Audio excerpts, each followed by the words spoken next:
आप तमाम साथियों का एमएन ऑनलाइन उर्दू चैनल पे पुरजोश इस्तकबाल है। बिहार कर्मचारी चयन आयोग की तरफ से उन छात्र एवं छात्राओं के लिए अच्छी खबर आई है। मुआविन उर्दू मुतरजिम के तर्ज पे ये जॉब है कार्यालय परिचारी की और किसकी तरफ से है? बिहार कर्मचारी चयन आयोग की तरफ से। तो इसको तफसील से देखते हैं। ये विज्ञापन आई है बिहार कर्मचारी चयन आयोग की तरफ से। ऑनलाइन आवेदन प्रारंभ होने की तिथि आज ही से है 25/8/2025 तक और आवेदन की अंतिम तिथि जो है वो 26/9/2025 तक है। वेतन की बात की जाए तो लेवल 1 है। वेतन किस में है? लेवल 1 है। लेवल 1 का बेसिक 18,000 और कुल मिलाकर यानी 25,000 के करीब 25,000 इसमें सैलरी शुरू होगी।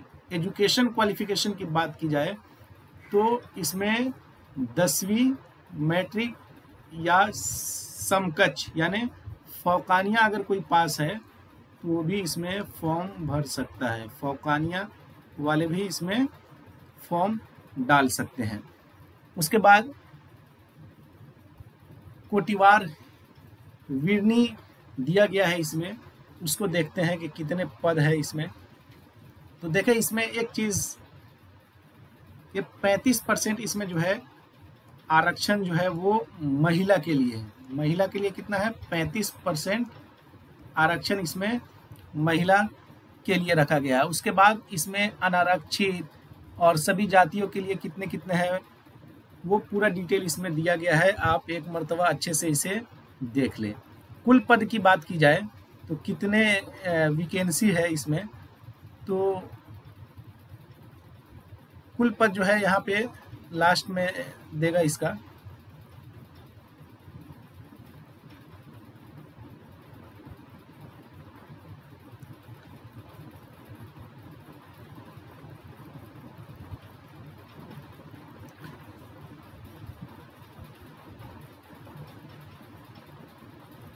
देखिए ये सभी कोटिवार विवरणी दी गई है, तफसील सभी की है इसमें। कुल पद देखे यहाँ पे कितना है? 3727 कुल पद है। 3727 कुल पद है, जिसमें से जनरल के लिए जो है वो कितना है? 1700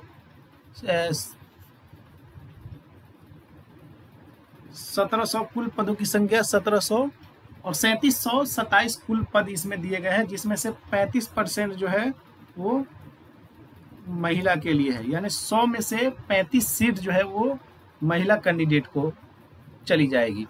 उसके बाद देखें यहाँ पे इसकी तफसील दी गई है। कार्यालय परिचारी पद हेतु कुल 3727 पदों के लिए विज्ञापन प्रकाशित है, जिसमें 35%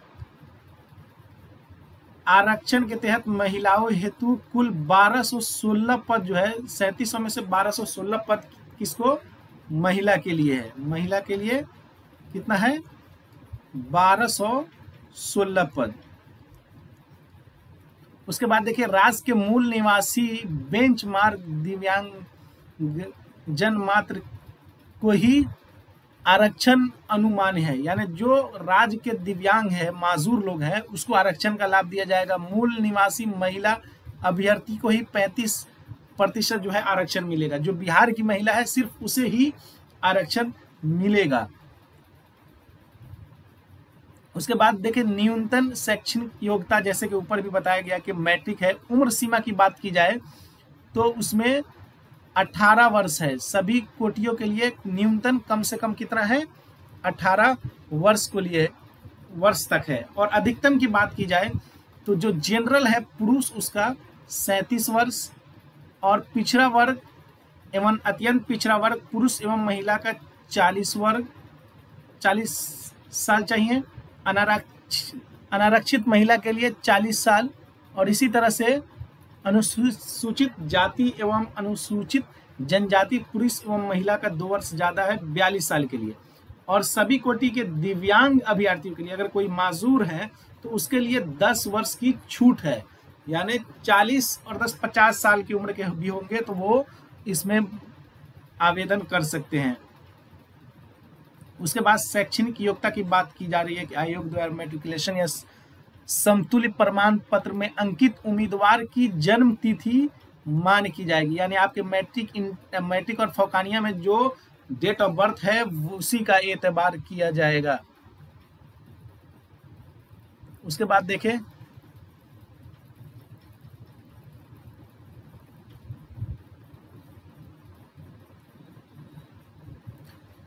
इसके लिए ऑनलाइन जो है आवेदन किया जाएगा। ऑनलाइन आवेदन पत्र भरने वाले अभ्यर्थियों को अपनी जाति के अनुरूप आरक्षण कोटि को सही एवं स्पष्ट रूप से भरना अनिवार्य होगा। तो आपकी जो भी जाति है, चाहे आप जनरल से आ रहे हैं तो आप EWS का, और इसी तरह से EBC है, SC है, ST है, तो उस के सभी प्रमाण आपके पास होने चाहिए फॉर्म भरते वक्त, और उसको सही भरे। उसके बाद एक चीज बताई जा रही है कि बिहार कर्मचारी चयन आयोग परीक्षा संचालन नियमावली 2010 के आलोक में 40,000 से अगर अधिक आवेदन प्राप्त हो रहे हैं, यानी फॉर्म 40,000 से ज्यादा भरा जा रहा है, तो प्रारंभिक परीक्षा आयोजित की जाएगी, यानी प्री एग्जाम लिया जाएगा। और ये कई चरणों में लिया जा सकता है। अगर 40,000 से ज्यादा अभ्यर्थी, अगर 4 लाख 5 लाख हो जा रहे हैं तो प्री परीक्षा लिया जाएगा, और उसमें से 5% जो है, जो पास उम्मीदवार होंगे उसको ले लिया जाएगा, और उसके बाद उसके लिए मुख्य परीक्षा मेंस का एग्जाम कराया जाएगा। वही बात इसमें कही जा रही है कि मुख्य परीक्षा हेतु उसके कोटिवार उपलब्धियों के 5 गुना संख्या के बराबर अभ्यर्थियों का चयन मुख्य परीक्षा के लिए किया जाएगा। तो वही बताया जा रहा है कि अगर 40,000 से ज्यादा आवेदन पड़ रहे हैं तो ये जो है कई मर्तबा यानी इसका एग्जाम होगा कई चरणों में, और उसके बाद सभी चरणों के जो प्री में पास क्वालिफाई होंगे उसमें से 5% लोगों का ऊपर से को छांट लिया जाएगा, और उसके बाद उसको मेंस एग्जाम में बैठने की अनुमति दी जाएगी। उसके बाद कहा जा रहा है, एक चीज और देखने वाली बात है, समान अंक प्राप्त करने वाले अभ्यर्थियों के जन्म तिथि के अनुसार अधिक उम्र वाले अभ्यर्थियों का मेधा सूची में ऊपर रखा जाएगा। यानी जैसे 75 दो विद्यार्थियों को आ गया, तो अब इसमें नंबर बराबर हो गया, तो देखा जाएगा कि उम्र में कौन ज्यादा है, उम्र में एज किसका ज्यादा है, तो जिसका एज ज्यादा होगा उसका जो है मेगा सूची में नाम ऊपर होगा। अगर दोनों बराबर हो गया तो फिर देखा जाएगा अल्फाबेट A to Z के आधार पर उन्हें मेगा सूची में रखा जाएगा। जैसे A से आपका नाम है तो आपको ऊपर रखा जाएगा, और B से नाम है तो उसके बाद रखा जाएगा। उसके बाद प्रारंभिक परीक्षा में एक पत्र समान ज्ञान का होगा जिनमें निम्नलिखित विषय होंगे। जो प्री एग्जाम होगा उसमें देखिए क्या क्या है, समान अंक गणित के होंगे, समान ज्ञान का होगा, समान हिंदी का होगा। उसके बाद प्रश्न के हवाले से कुल प्रश्नों की संख्या 100 होगी। प्रत्येक सही उत्तर के लिए 4 अंक दिए जाएंगे, प्रत्येक सही उत्तर के लिए 4 अंक तथा प्रत्येक गलत अंक के लिए 1 अंक की कटौती की जाएगी। यानी सही जो प्रत्येक एक सही पे 4 अंक आपको मिलेगा, और अगर गलत कर रहे हैं तो 1 अंक यानी नेगेटिव मार्किंग इसमें होगी। परीक्षा की अवधि 2 घंटा होगी, 2 घंटे का आपको परीक्षा ये लिया जाएगा। नियमानुसार दिव्यांग अभ्यर्थियों के लिए को प्रति घंटा 20 मिनट की दर से अतिरिक्त समय दे होगा, यानी 20-20 40 मिनट जो दिव्यांग माजूर लोग हैं उसको 40 मिनट ज्यादा समय दिया जाएगा। उसके बाद देखा जाए पाठ्यक्रम, लिखित परीक्षा हेतु पाठ्यक्रम निम्न प्रकार है। समान अंक जो गणित है वो 30 नंबर के होंगे, समान ज्ञान 40 अंक का होगा। उसमें ये सारी चीजें पूछी जाएंगी, इसे आप अच्छे से बागौर पढ़ ले। उसके बाद जो है समान हिंदी जो है वो भी 30 नंबर का होगा, समान हिंदी तो 30 और 40 ये 100 हो गए कुल मिलाकर। उसके बाद क्वालिफाइंग मार्क्स जो है देखिए 40 अनारक्षित के लिए 40% लाना होगा, और जो पिछड़ा वर्ग है उसको 36.5%, और उसके बाद के लिए 34%, 32%, 32%, 32%। दिव्यांग जो है माजूर लोग, उसके लिए 32% नंबर कम से कम लाना होगा। अब परीक्षा शुल्क की बात की जाए तो चूंकि ये मुख्यमंत्री नीतीश कुमार ने जो घोषणा की थी कि सबों को किसी तरह का एग्जाम हो 100 रुपये ही परीक्षा शुल्क लगेगा, तो इससे पहले ये आया था, इसलिए ये 540 रुपये, 100 इस तरह करके दिया गया है। हालांकि आप जब जाएंगे तो 100 रुपया ही आपको लगेगा, क्योंकि अपडेट कर दिया गया होगा। आरक्षण की बात की जाए तो आरक्षण जो है मूल निवासी जो बिहार के होंगे उन्हीं को होगा। ये सारी बातें इसमें बताई गई है।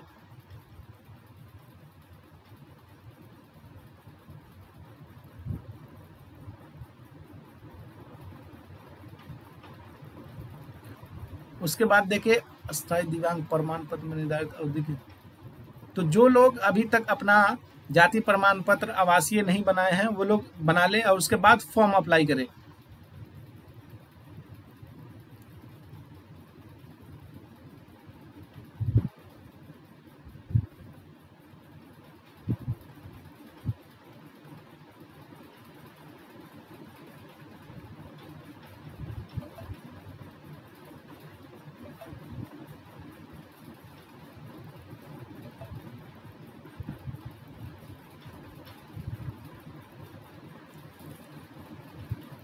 और एक चीज काफी महत्वपूर्ण है, नोट, अभ्यर्थी का अर्थ आवेदन पत्रों की स्वीकार करने की प्रक्रिया, परीक्षा के आयोजन, परीक्षा केंद्रों के।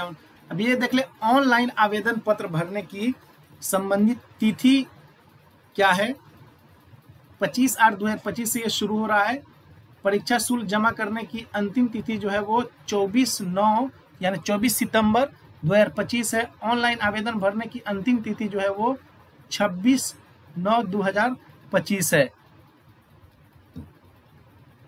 अब उसके बाद बताया जा रहा है ऑनलाइन आवेदन भरने समय आपको क्या क्या चाहिए। ऑनलाइन आवेदन पत्र में योग्यता क्या है, आरक्षण का जैसे मैट्रिक का अंक पत्र एवं मूल पर मैट्रिक का सर्टिफिकेट होना चाहिए, मार्कशीट होना चाहिए, निवास प्रमाण पत्र, आवासीय प्रमाण पत्र, अस्थायी निवास प्रमाण पत्र, आवासीय प्रमाण पत्र होता है, जाति प्रमाण पत्र, क्रिमिलियर रहित प्रमाण पत्र, आर्थिक रूप से कमजोर वर्ग का प्रमाण पत्र यानी जो जनरल से है उसके लिए ईडब्ल्यूएस का प्रमाण पत्र चाहिए, स्वतंत्रता सेनानी के पोता पोती है उसका प्रमाण पत्र, दिव्यांग संबंधित प्रमाण पत्र, अधिकतम उम्र सीमा में छूट हेतु सक्षम स्तर से निर्गत सरकारी सेवक का प्रमाण पत्र। तो ये सारी चीजें जो ऑनलाइन जब फॉर्म भर रहे हैं तो उस वक्त आपको होना चाहिए। ऑनलाइन आवेदन हेतु विस्तृत आवेदन वेबसाइट पर इस पे जाके आपको आवेदन करना होगा और ये सारी चीजें को पढ़ ले और डिटेल से किस तरह से आपका आवेदन भरा जाएगा। उसके बाद एक चीज बताई गई है कि अभ्यर्थी यह सुनिश्चित करेंगे कि ऑनलाइन आवेदन समर्पित करते समय उनके पास सभी वांछित प्रमाण पत्र एवं अंक पत्र मूल रूप से उपलब्ध हो, यानी उनके पास हो, उसके बाद ही जाके वो अप्लाई करें। अभ्यर्थी ऑनलाइन आवेदन समर्पित करने के पूर्व स्वयं संतुष्ट हो ले कि सभी जानकारी सही भरा गया है, सभी जानकारी सही भरा गया है। एक बार आवेदन जमा करने के पश्चात किसी भी कॉलम में भरे गए सूचनाओं को बदलनी आवेदन पर विचार यानी बदलने के लिए आप उस पर विचार नहीं किया जाएगा एवं इस संबंध में किसी पत्राचार को स्वीकार नहीं किया जाएगा। उसके बाद आपको घोषणा करना होगा। अंतिम तिथि जो है वो 25/8/2025 से 26/8 रात्रि 11 यानी 12 बजे के करीब तक है।